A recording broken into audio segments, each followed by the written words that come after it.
ਸਾਹਿਬ ਗੁਣੀ ਨਿਧਾਨਾ। ਤੁਮਰੀ ਮਹਿਮਾ ਵਰਨ ਸਕੋ। ਤੂੰ ਠਾਕੁਰ ਊਚ ਭਗਵਾਨ।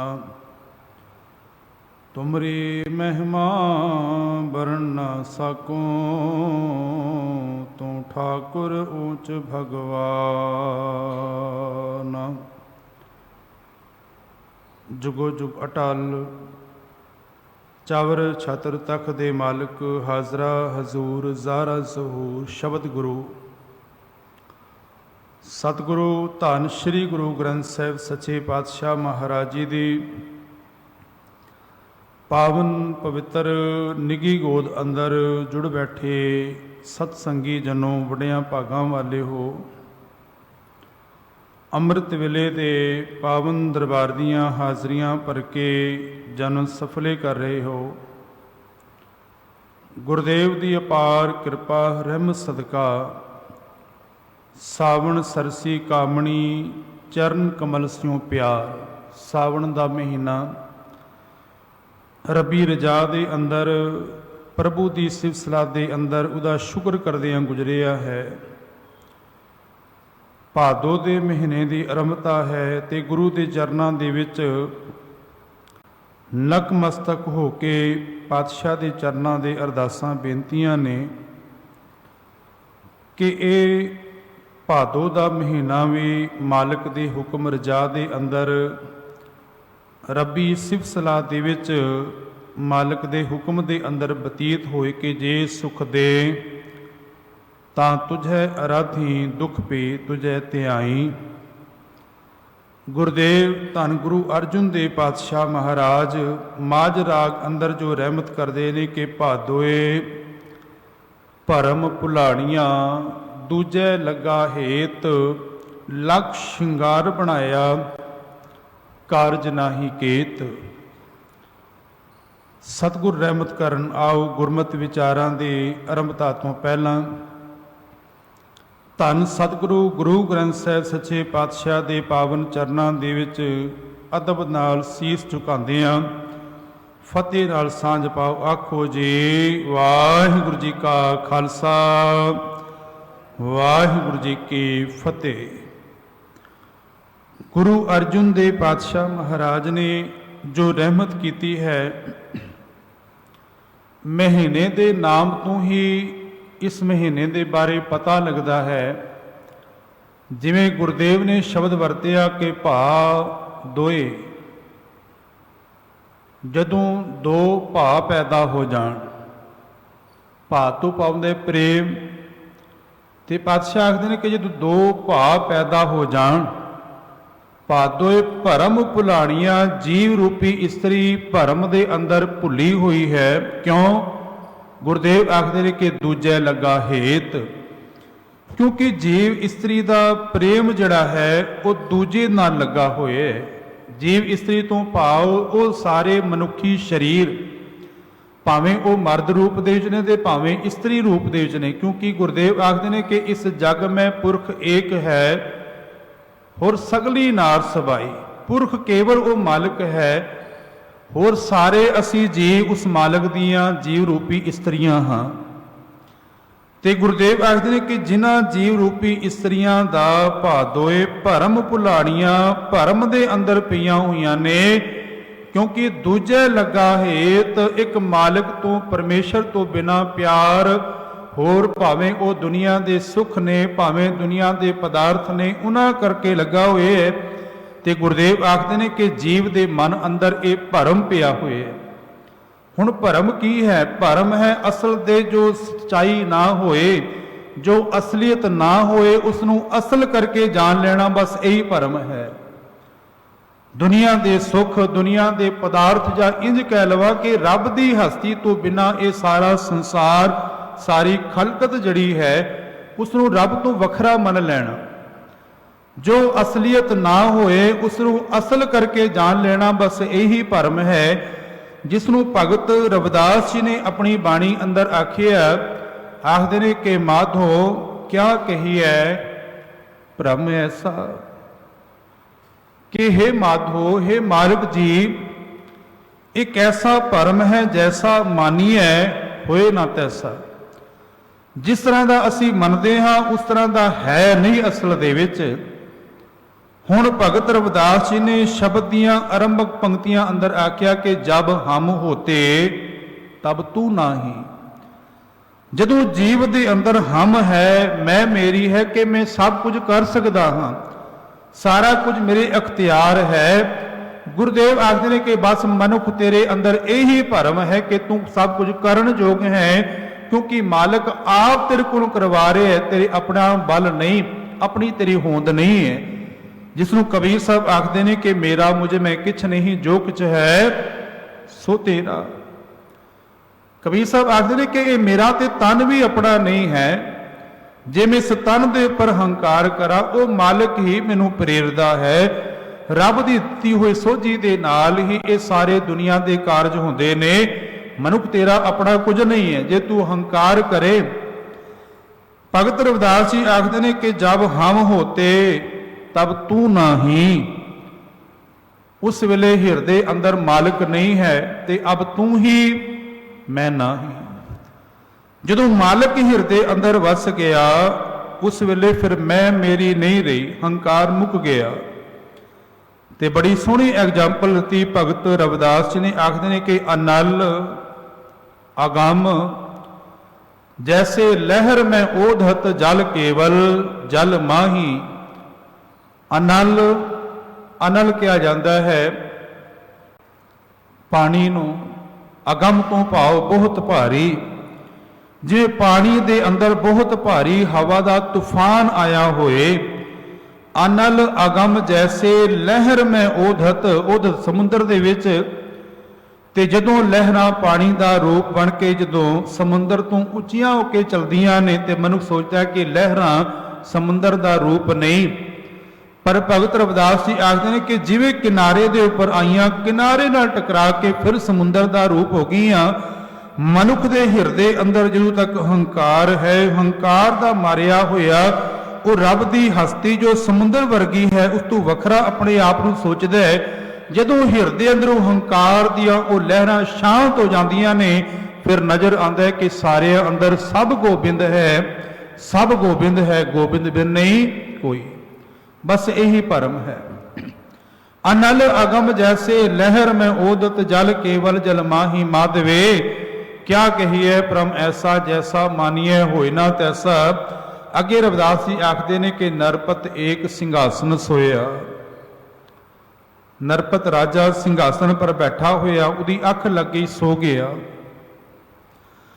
सुपने अंदर राजा देखदा है कि वह भिखारी बन गया। भिखारी बन के दर दर दे पर भिक्षा मंगदा है, कोई 1 टका कोई 2 टके पांदा है। ठोकर लगी राजे नूं, राजा जमीन ते डिग पिया जो भिखारी बन के विचर रहा सी। सुपने विच ज्यों ही डिग्या भिखारी बन के एकदम नींद खुली, की देखदा है कि तख्त पर बैठा हुआ है। दुनिया के सारे सुख मौजूद ने। भगत रविदास जी आखते ने कि मालिक ने यह जीव तेनू इंसान परमात्मा का रूप उस रब ने तेनू राजा बना के संसार दे विच भेजिया।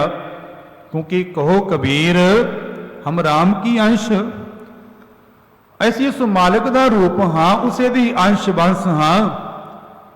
ते महाराज आखते ने कि रब ने तेनू राजा बना के भेजिया, पर दुनिया के सुखां दे खचित होके तू संसार रूपी सुपने दे विच भिखारी बनया पिया। रब ने ते तेनू सरदारी बख्शी सी कि अवर जोन तेरी पनिहारी इस धरती में तेरी सिकदारी, पर दुनिया के पदार्थां अंदर गलतान होके जी तेरी हालत उस भिखारी की तरह बनी हुई है। नरपत एक सिंघासन सोया, सुपने पिया भिखारी। अछत राज विछुरत दुख पाया। सब कुछ होंदिया होया राज तो विछड़ के जिवें राजा दुखी होंदा है, सोगत भई हमारी। असां जीवां दी हालत भी ऐसी है।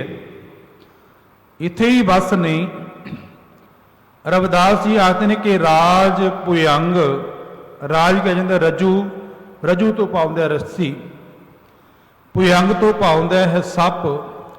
जिवें हनेरे दे विच रस्सी का टुकड़ा भुजंग लगता है, सप लगता है।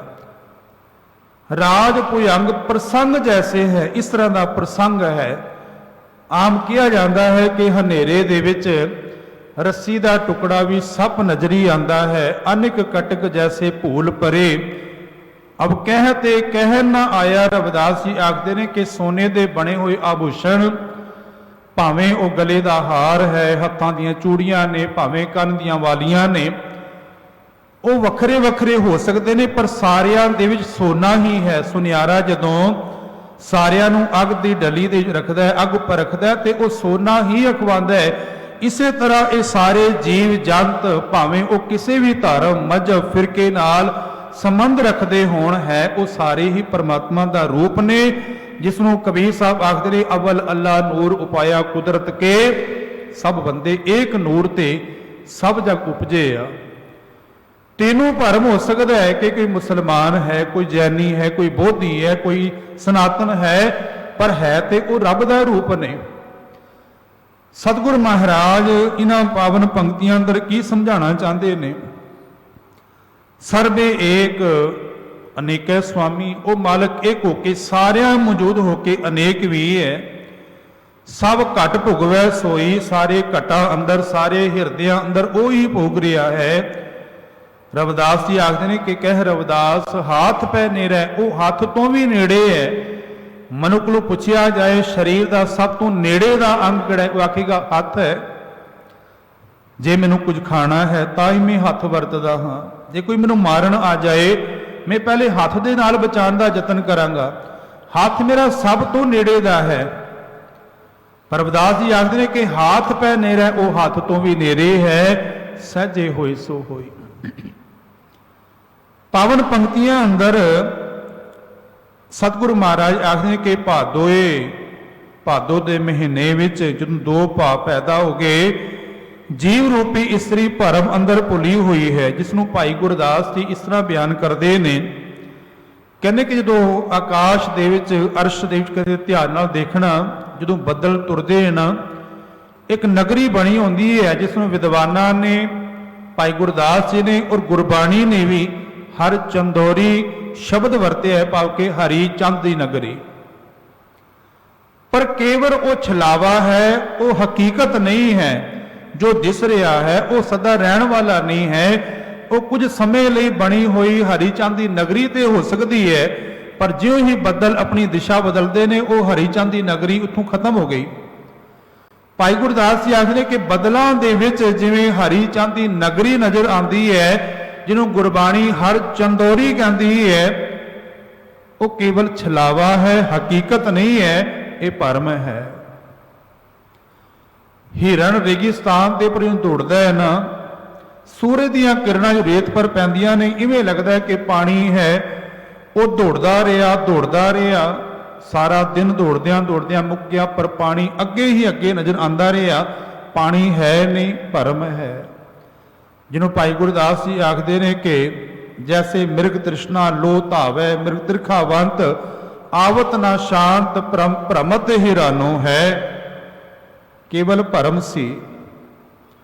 ਦਰਖਤ ਦੇ ਥੱਲੇ ਜਾ ਕੇ ਬੈਠੇ ਆ, ਛਾਂ ਕੁਝ ਪਲ ਰਹੀ, ਛਾਂ ਬਦਲ ਗਈ।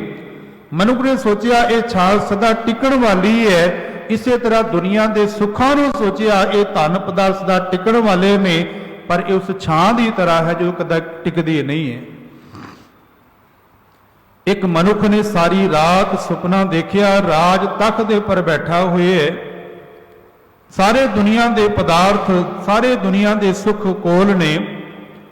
ਕੁਝ ਸਮੇਂ ਬਾਅਦ ਸੁਪਨਾ ਟੁੱਟਿਆ ਤੇ ਕੀ ਦੇਖਦਾ ਹੈ ਕਿ ਘਰ ਦੇ ਜਿਵੇਂ ਆਮ ਜੀਵਨ ਪਹਿਲੇ ਬਤੀਤ ਕਰਦਾ ਸਾਂ, ਉਸੇ ਤਰ੍ਹਾਂ ਦਾ ਹੈ। ਉਹੀ ਘਰ ਹੈ, ਉਹੀ ਘਰ ਦੇ ਮੈਂਬਰ ਨੇ, ਉਹੀ ਦੁਨੀਆ ਦੇ ਪਦਾਰਥ ਥੋੜੇ ਘਰ ਦੇ ਚ ਰੱਖੇ ਹੋਏ ਨੇ। ਭਾਈ ਗੁਰਦਾਸ ਜੀ ਆਖਦੇ ਨੇ ਕਿ ਸੁਪਨੇ ਨੂੰ ਹਕੀਕਤ ਸਮਝ ਕੇ ਜੇ ਸਵੇਰੇ ਕੰਮ ਤੇ ਨਹੀਂ ਨਾ ਗਿਆ, ਫਿਰ ਭੁੱਖੇ ਮਰਨ ਦੀ ਨੌਬਤ ਆ ਜਾਏਗੀ, ਕਿਉਂਕਿ ਸੁਪਨਾ ਹਕੀਕਤ ਨਹੀਂ ਹੈ। ਅਖੀਰਲੀ ਗੱਲ ਇਸ ਕਵਿਤ ਦੀ ਭਾਈ ਗੁਰਦਾਸ ਜੀ ਕਹਿੰਦੇ ਨੇ ਕਿ ਬਾਜੀਗਰ ਪਿੰਡਾਂ ਥਾਵਾਂ ਦੇ ਉੱਪਰ ਆ ਕੇ ਉਹ ਬਾਜੀ ਦਿਖਾਉਂਦੇ ਨੇ। ਆਪਣੀ ਝੋਲੀ ਦੇ ਵਿੱਚੋਂ ਜੋ ਥੈਲਾ ਰੱਖਿਆ ਹੋਇਆ ਹੈ, ਉਹ ਕੁਝ ਸਮੇਂ ਲਈ ਸੁੰਦਰ ਸੁੰਦਰ ਪੁਸ਼ਾਕਾਂ ਕੱਢਦੇ ਨੇ। ਇੱਥੋਂ ਤੱਕ ਕਿ ਪੰਛੀ ਵੀ ਕੱਢ ਦਿੰਦੇ ਨੇ। ਦੁਨੀਆ ਦਾ ਪਦਾਰਥ ਧਨ ਦੌਲਤ ਵੀ ਕੱਢਦੇ ਨੇ, ਫਿਰ ਕੁਝ ਬਸ ਸਮੇਟ ਲਿਆ ਤੇ ਲੋਕਾਂ ਨੂੰ ਹੱਥ ਜੋੜ ਕੇ ਤਰਲਾ ਕਰਦੇ ਨੇ ਭਈ ਜਿਨ੍ਹਾਂ ਨੇ 1 ਟਕਾ 2 ਟਕਾ ਦੇਣੇ ਦੇ ਦਿਓ, ਇਸੇ ਦੇ ਨਾਲ ਮੇਰੇ ਘਰ ਦਾ ਗੁਜ਼ਰਾਨ ਚੱਲਦਾ ਹੈ। ਇੱਕ ਬੰਦੇ ਨੇ ਆ ਕੇ ਪੁੱਛਿਆ ਭਾਈ ਕੁਝ ਸਮਾਂ ਪਹਿਲਾਂ ਤੇ ਤੁਸੀਂ ਬੜਾ ਸਮਾਨ ਦਿਖਾਇਆ, ਪਦਾਰਥ ਦਿਖਾਏ ਨੇ ਆਪਣੇ ਥੈਲੇ ਦੇ ਵਿੱਚੋਂ, ਇੱਥੋਂ ਤੱਕ ਕਿ ਪੰਛੀ ਵੀ ਦਿਖਾਏ ਨੇ, ਤੇ ਹੁਣ 1-1 ਟਕਾ ਤੁਸੀਂ ਮੰਗ ਰਹੇ ਹੋ। ਉਹ ਕਹਿਣ ਲੱਗਾ ਕਿ ਅਸਲ ਦੇ ਵਿੱਚ ਇਹ ਭੁਲੇਖਾ ਹੈ, ਇਹ ਭਰਮ ਹੈ, ਇਹ ਹਕੀਕਤ ਨਹੀਂ ਹੈ। ਹਕੀਕਤ ਤੇ ਜੋ ਤੁਸੀਂ 2-4 ਰੁਪਏ ਮੈਨੂੰ ਦਿਓਗੇ ਉਸ ਦੇ ਨਾਲ ਮੇਰਾ ਗੁਜ਼ਰਾਨ ਚੱਲਣਾ ਹੈ। ਸਤਿਗੁਰ ਮਹਾਰਾਜ ਨੂੰ ਪੁੱਛਦੇ ਆ ਗੁਰਦੇਵ ਦੂਜਾ ਭਾਗ ਕੀ ਹੈ? ਸਤਿਗੁਰ ਆਖਦੇ ਨੇ ਸੁਖ ਨਾਹੀ ਬੋਤੇ ਤਨ ਖਾਟੇ, ਇਹ ਦੂਜਾ ਭਾਵ ਹੈ। ਸੁਖ ਨਾਹੀ ਪੇਖੇ ਨਿਰਤ ਨਾਟੇ, ਸੁਖ ਨਾਹੀ ਬੋ ਦੇਸ਼ ਕਮਾਏ, ਸਰਬ ਸੁਖਾਂ ਹਰ ਹਰ ਗੁਣ ਗਾਏ। ਤੁਲਸੀਦਾਸ ਜੀ ਜਦੋਂ ਮਥੁਰਾ ਗਏ ਨਾ ਤੇ ਉੱਥੇ ਜਾਣਨ ਵਾਲਾ ਉਹਨਾਂ ਦਾ ਸੋਚਿਆ ਕਿ ਤੁਲਸੀਦਾਸ ਜੀ ਭਗਤ ਨੇ, ਸਾਰੀ ਜਗ੍ਹਾ ਦੇ ਉੱਪਰ ਕ੍ਰਿਸ਼ਨ ਜੀ ਦੀਆਂ ਮੂਰਤੀਆਂ ਦਿਖਾਈਆਂ ਉਹਨਾਂ ਨੇ, ਪਰ ਤੁਲਸੀਦਾਸ ਨੇ ਸਜਦਾ ਨਹੀਂ ਕੀਤਾ। ਉਹ ਜੋ ਨਾਲ ਤੋਰਨ ਵਾਲਾ ਜੀ ਸੀ ਉਹਨੇ ਆਖਿਆ ਤੁਲਸੀਦਾਸ ਜੀ ਮੈਂ ਤੁਹਾਡੇ ਬਾਰੇ ਬੜਾ ਸੁਣਿਆ, ਤੁਸੀਂ ਬੜੇ ਭਗਤ ਹੋ, ਪਰ ਤੁਸੀਂ ਕ੍ਰਿਸ਼ਨ ਜੀ ਦੀ ਕਿਸੇ ਮੂਰਤ ਦੇ ਅੱਗੇ ਸੀਸ ਨਹੀਂ ਝੁਕਾਇਆ, ਕਾਰਨ ਕੀ ਹੈ? ਤੁਸੀਂ ਨਾਸਤਿਕ ਤੇ ਨਹੀਂ। ਤੁਲਸੀਦਾਸ ਕਹਿਣ ਲੱਗਾ ਅਸਲ ਦੇ ਤੂੰ ਜਿਤਨੀਆਂ ਵੀ ਮੂਰਤੀਆਂ ਦਿਖਾਈਆਂ ਨੇ ਉਹਨਾਂ ਦੇ ਬੁੱਲਾਂ ਦੇ ਉੱਪਰ ਬੰਸਰੀ ਲੱਗੀ ਹੈ, ਕਿਸੇ ਨੇ ਆਪਣੇ ਉਂਗਲੀ ਉੱਪਰ ਚੱਕਰ ਰੱਖਿਆ ਹੋਇਆ ਹੈ, ਕੋਈ ਗਊਆਂ ਨੂੰ ਚਾਰ ਰਿਹਾ ਹੈ, ਪਰ ਮੈਂ ਜਿਸ ਨੂੰ ਪੂਜਦਾ ਹਾਂ ਉਸ ਦੇ ਹੱਥ ਦੇ ਤੇ ਧਨੁਸ਼ ਤੇ ਬਾਣ ਨੇ, ਕਿਉਂਕਿ ਉਹ ਰਾਮਚੰਦਰ ਜੀ ਨੂੰ ਮੰਨਦੇ ਨੇ ਤੁਲਸੀਦਾਸ ਜੀ। ਮਹਾਰਾਜ ਆਖਦੇ ਨੇ ਕਿ ਤੇਰੀ ਟੇਕ ਇੱਕ ਨਿਰੰਕਾਰ ਦੇ ਉੱਪਰ ਰਹੇ, ਹੋਰ ਸਾਰੀਆਂ ਟੇਕਾਂ ਹਿਰਦੇ ਵਿੱਚੋਂ ਵਿਸਾਰ ਦੇ। ਜੋ ਪਾਵਨ ਇਹਨਾਂ ਪੰਕਤੀਆਂ ਅੰਦਰ ਆਖਦੇ ਨੇ ਕਿ ਭਾਦੋਏ ਭਰਮ ਭੁਲਾਣੀਆਂ, ਜੀਵ ਰੂਪੀ ਇਸਤਰੀ ਭਾਦੋ ਦੇ ਮਹੀਨੇ ਅੰਦਰ ਭਰਮ ਅੰਦਰ ਪਈ ਹੋਈ ਹੈ, ਜਿਸ ਨੂੰ ਹਕੀਕਤ ਮੰਨੀ ਹੈ ਉਹ ਅਸਲ ਹੈ ਨਹੀਂ, ਇਹੀ ਭਰਮ ਹੈ। ਕਿਉਂਕਿ ਦੂਜੇ ਲੱਗਾ ਹੇਤ ਲਖ ਸ਼ਿੰਗਾਰ ਬਣਾਇਆ, ਕਾਰਜ ਨਾਹੀ ਕੇਤ। ਜਿਵੇਂ ਇੱਕ ਦੁਨਿਆਵੀ ਇਸਤਰੀ ਆਪਣੇ ਪਤੀ ਲਈ ਸ਼ਿੰਗਾਰ ਕਰਦੀ ਹੈ, ਆਪਣੇ ਪਤੀ ਨੂੰ ਖੁਸ਼ ਕਰਨ ਲਈ, ਪਰ ਗੁਰਦੇਵ ਆਖਦੇ ਨੇ ਕਿ ਜੇ ਪਿਆਰ ਦੂਜੇ ਨਾਲ ਲੱਗਾ ਹੋਇਆ ਹੈ, ਦੂਜੇ ਲੱਗਾ ਹੇਤ, ਫਿਰ ਉਹਦਾ ਕੀਤਾ ਹੋਇਆ ਸ਼ਿੰਗਾਰ ਵਿਅਰਥ ਹੈ, ਉਹਦਾ ਕੀਤਾ ਹੋਇਆ ਸ਼ਿੰਗਾਰ ਉਹਦਾ ਕੋਈ ਅਰਥ ਹੀ ਨਹੀਂ ਬਣਦਾ, ਕਿਉਂਕਿ ਉਸਦਾ ਮਾਲਕ ਦੇ ਨਾਲ ਤੇ ਪਰਮੇਸ਼ਰ ਦੇ ਨਾਲ ਤੇ ਪਿਆਰ ਹੀ ਨਹੀਂ, ਫਿਰ ਕੀਤਾ ਹੋਇਆ ਸ਼ਿੰਗਾਰ ਬੇਅਰਥ ਹੀ ਹੋਇਆ। ਹੁਣ ਇੱਥੇ ਸ਼ਿੰਗਾਰ ਕਿਹੜਾ ਹੈ? ਮਹਾਰਾਜ ਆਖਦੇ ਨੇ ਕਿ ਧਰਮ ਦੀ ਦੁਨੀਆ ਵਿੱਚ ਕੀਤਾ ਹੋਇਆ ਕਰਮਾਂ ਦਾ ਸ਼ਿੰਗਾਰ, ਬਾਹਰੀ ਤੌਰ ਦੇ ਉੱਪਰ ਲਿਬਾਸ ਤੇ ਧਰਮੀਆਂ ਵਾਲਾ ਹੈ ਸ਼ਿੰਗਾਰ ਕੀਤਾ ਹੈ, ਬਾਹਰੀ ਤੌਰ ਦੇ ਉੱਪਰ ਚਿੰਨ੍ਹ ਤੇ ਧਾਰਨ ਕੀਤੇ ਨੇ ਧਰਮੀਆਂ ਵਾਲੇ, ਉਹ ਸ਼ਿੰਗਾਰ ਕੀਤਾ ਹੈ, ਪਰ ਉਹ ਸ਼ਿੰਗਾਰ ਕਿਸੇ ਅਰਥ ਨਹੀਂ ਜੇ ਹਿਰਦੇ ਅੰਦਰ ਨੇਮ ਨਹੀਂ, ਪ੍ਰੇਮ ਨਹੀਂ, ਨਾਨਕ ਦੇ ਨਾਲ ਪਰਮੇਸ਼ਰ ਦੇ ਨਾਲ ਪ੍ਰੀਤ ਨਹੀਂ, ਤੇ ਉਹ ਬਾਹਰ ਦਾ ਕਰਮਾਂ ਦਾ ਸ਼ਿੰਗਾਰ ਬੇਅਰਥ ਹੈ। ਗੁਰੂ ਨਾਨਕ ਸੱਚੇ ਪਾਤਸ਼ਾਹ ਨੂੰ ਜਦੋਂ ਪੰਡਿਤ ਹਰਦਿਆਲ ਜੀ ਜਨੇਊ ਪਾਣ ਲਗੇ ਨਾ, ਤੇ ਪੰਡਿਤ ਕਹਿਣ ਲੱਗਾ ਮੈਂ ਧਰਮੀ ਹਾਂ, ਦੇਖ ਮੈਂ ਲਿਬਾਸ ਹੀ ਪਾਇਆ ਹੋਏ, ਮੈਂ ਜਨੇਊ ਹੀ ਪਾਇਆ ਹੋਏ, ਤੇ ਸਤਿਗੁਰ ਮਹਾਰਾਜ ਆਖਣ ਲਗੇ ਜਨੇਊ ਤੇ ਪਾ ਦਿਓ, ਪਰ ਇਸ ਜਨੇਊ ਦੇ ਨਾਲ ਦਇਆ ਰੂਪੀ ਕਪਾਹ ਹੈ, ਸੰਤੋਖ ਰੂਪੀ ਸੂਤਰ ਹੈ, ਜਤ ਦੀਆਂ ਭਾਵ ਕੇ ਉੱਚੇ ਕਿਰਦਾਰ ਦੀਆਂ ਗੰਢਾਂ ਨੇ, ਹੈ ਹੀ ਤਾਂ ਪਾਂਡੇ ਘੱਤ ਜੇ ਪੰਡਤ ਜੀ, ਇਸ ਤਰ੍ਹਾਂ ਦਾ ਜਨੇਊ ਤੁਹਾਨੂੰ ਕੋਲ ਹੈ ਤੇ ਮੈਨੂੰ ਪਾ ਦਿਓ। ਕਿਉਂਕਿ ਸ਼ਿੰਗਾਰ ਬਾਹਰ ਦਾ ਕੀਤਾ ਹੋਇਆ ਹੈ, ਹਿਰਦੇ ਅੰਦਰ ਪ੍ਰੇਮ ਦੁਨੀਆ ਦੇ ਪਦਾਰਥਾਂ ਦੇ ਵਿੱਚ, ਦੁਨੀਆ ਦੇ ਸੁੱਖਾਂ ਦੇ ਟਿਕਿਆ ਹੋਇਆ ਹੈ, ਮਾਲਕ ਦੇ ਨਾਲ ਤੇ ਪ੍ਰੇਮ ਹੈ ਹੀ ਨਹੀਂ। ਸੱਜਣ ਠੱਗ ਕੋਲ ਗੁਰੂ ਨਾਨਕ ਸੱਚੇ ਪਾਤਸ਼ਾਹ ਮਹਾਰਾਜ ਗਏ ਨੇ, ਦੇਖੋ ਬਾਹਰੀ ਉਹਨੇ ਲਿਬਾਸ ਵੀ ਧਰਮੀਆਂ ਵਾਲਾ ਪਾਇਆ ਹੈ, ਇੱਕ ਪਾਸੇ ਉਹਨੇ ਮੰਦਿਰ ਬਣਾਇਆ ਹੋਇਆ, ਦੂਸਰੇ ਪਾਸੇ ਠਾਕੁਰ ਦੁਆਰਾ ਮਸਜਿਦ ਬਣਾਈ ਹੋਈ ਹੈ, ਤੇ ਇੱਕ ਪਾਸੇ ਮੰਦਿਰ ਬਣਾਇਆ ਹੋਇਆ ਹੈ। ਗੁਰਦੇਵ ਆਖਦੇ ਕਿ ਬਾਹਰੋਂ ਸ਼ਿੰਗਾਰ ਤੇ ਕੀਤਾ ਹੈ, ਪਰ ਹਿਰਦੇ ਅੰਦਰ ਪ੍ਰੇਮ ਹੈ ਉਸ ਮਾਲਕ ਦੇ ਨਾਲ, ਕਿ ਭਰਮ ਭੁਲਾਣੀਆਂ ਦੂਜੇ ਲੱਗਾ ਹੇਤ, ਪ੍ਰੇਮ ਤੇ ਪਦਾਰਥਾਂ ਦੇ ਵਿੱਚ ਹੈ, ਪ੍ਰੇਮ ਤੇ ਦੁਨੀਆ ਸੁੱਖਾਂ ਦੇ ਵਿੱਚ ਹੈ, ਤੇ ਲੱਖ ਸ਼ਿੰਗਾਰ ਬਣਾਇਆ, ਬਾਹਰ ਤੋਂ ਭਾਵੇਂ ਲੱਖਾਂ ਹੀ ਧਰਮ ਦੀ ਦੁਨੀਆ ਅੰਦਰ ਕਰਮਾਂ ਦੇ ਸ਼ਿੰਗਾਰ ਕੀਤੇ ਹੋਣ, ਕਾਰਜ ਨਾਹੀ ਕੇਤ ਸਦ ਜਾਣੀ, ਜਿਤ ਦਿਨ ਦੇਹ ਬਿਨਸਸੀ। ਜਿਸ ਵੇਲੇ ਜਿਸ ਸਮੇਂ ਇਸ ਦੇਹ ਨੇ ਬਿਨਸਣਾ ਹੈ, शरीर दे विचों आत्मा ने उडारी मारनी है, तित वेले कह सन प्रेत। फिर उस वेले फिर लोकी कह लग जाणगे ये प्रेत, प्रेत तो भाव ये मर गया, हुण ये गुजर गया। जित दिन देह मनससी तित वेले कह सन प्रेत, पकड़ चलायन दूत जम किसन देनी भेत। ते दूत जो पकड़ के लैके तुरनगे ना, वो किसी को भेत नहीं देंदे असी किथे लैके चले हैं। देखो गुरु नानक सच्चे पातशाह ने बड़ी हकीकत और सच्चाई बयान की है। महाराज आखते ने कि एक दज है, एक दबी है। दज्या तो भाव हुंदा है साड़ देना, दबियां तो भाव दफना देना। एक दज है, एक दबी है, एक ना कुत्ते खाहे। संसार अंदर ऐसे जीव जिन्होंने कोई संभालन वाला नहीं, लावारिस शरीर, उन्होंने संभाल पशु ही करते हैं। गुरबाणी के बचन आता है कि जदों महाभारत की जंग हुई ना, जदों मेरी मैरी कैरों करते दुर्योधन से भाई, 12 जोजन छत्र चलिया था देही गिरजन खाई। उन्होंने देहियां नूं शरीरां नूं गिद्धां ने खाधा है, कोई संभालन वाला संस्कार करने वाला नहीं सी। महाराज सच्चे पातशाह आखते हैं कि एक दज है, एक दबी है, एक ना कुत्ते खाए, एक पानी विच उसटी है, पानी दे विच शरीरां रोड़ दिता जाता है। एक भेफर हसन पाहे, हसन कहा जाता है। पारसी धर्म दे विच शरीर नूं खूह दे विच जाल पा के सुट दिता जाता है, पक्षी आके चुग लैंदे ने। पर गुरुदेव अखीर दे आखदे कि नानक एव ना जापे किथे जाए समाए। पर यह कोई नहीं दस सकता कि उस जिंद ने, उस आत्मा ने किथे जाके समाना है। सतगुरु गुरु नानक सच्चे पातशाह पहरियां की बाणी अंदर रहमत करते हैं कि चौथे पहरे रहन के वणजारिया मित्रा लावी आया खेत, जां जां पकड़ चलाया वणजारिया मित्रा किसे ना मिलिया भेत, भेत चेत हर किसे ना मिलिया, जा जां पकड़ चलाया झूठा रुदन हुआ दुआले खिनमै पिया पर आया।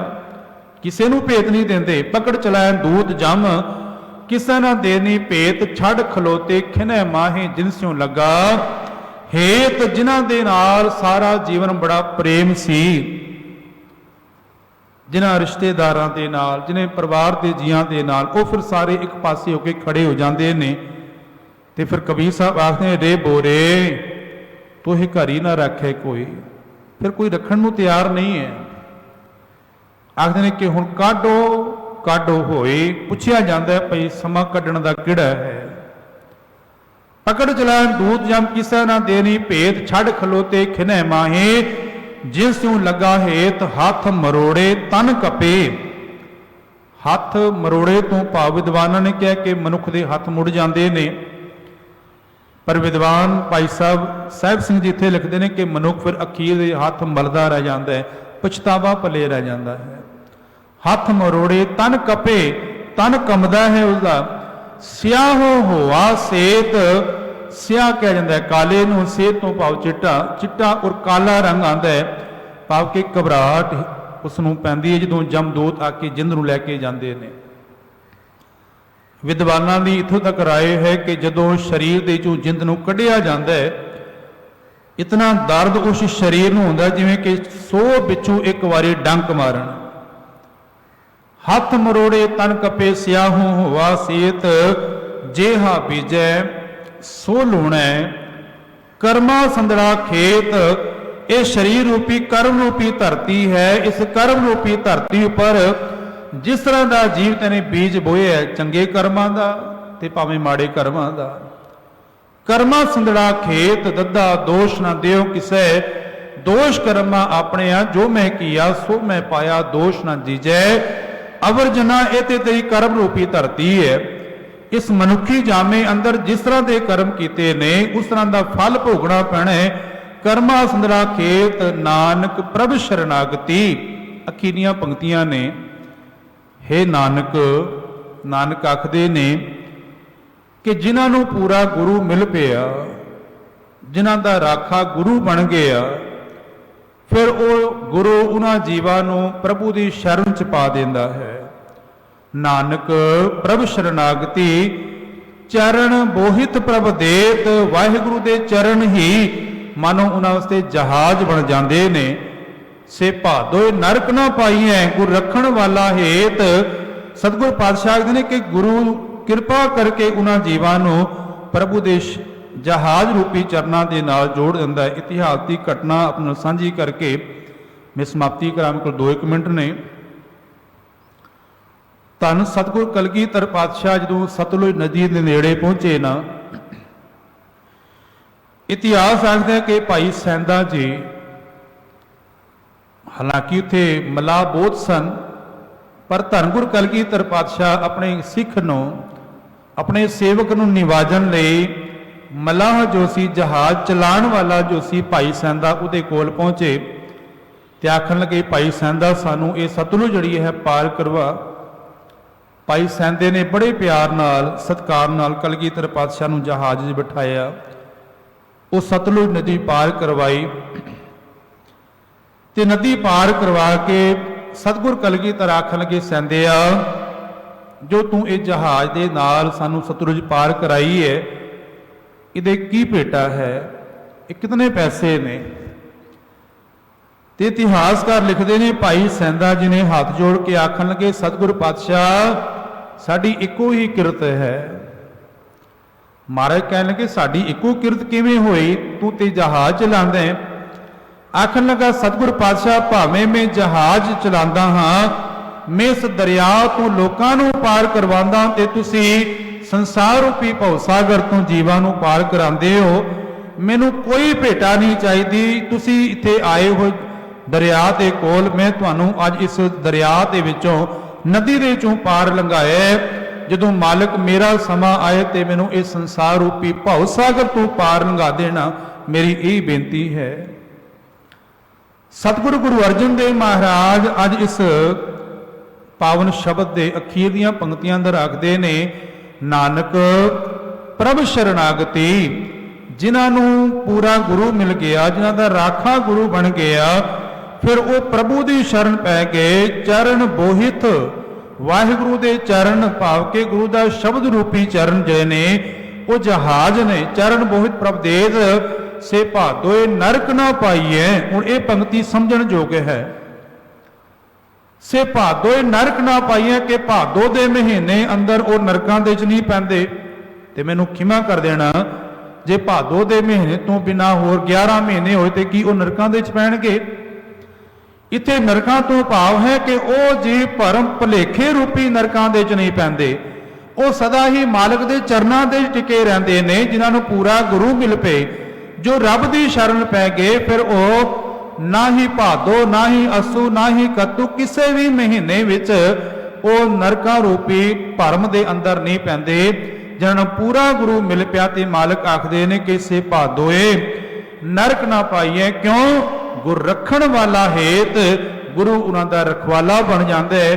ਗੁਰੂ ਆਪ ਉਹਨਾਂ ਦੇ ਨਾਲ ਨਿਭ ਕੇ ਉਹਨਾਂ ਨੇ ਭਰਮ ਭੁਲੇਖਿਆਂ ਦੇ ਚੋਂ ਕੱਢ ਕੇ ਮਾਲਕ ਦੇ ਚਰਨਾਂ ਦੇ ਨਾਲ ਜੋੜ ਕੇ ਰੱਖਦਾ ਹੈ। ਸਤਿਗੁਰ ਕਿਰਪਾ ਕਰਨ, ਮਾਲਕ ਦੇ ਚਰਨਾਂ ਦੇ ਨਾਲ ਉਹ ਪਿਆਰ ਬਣ ਜਾਏ।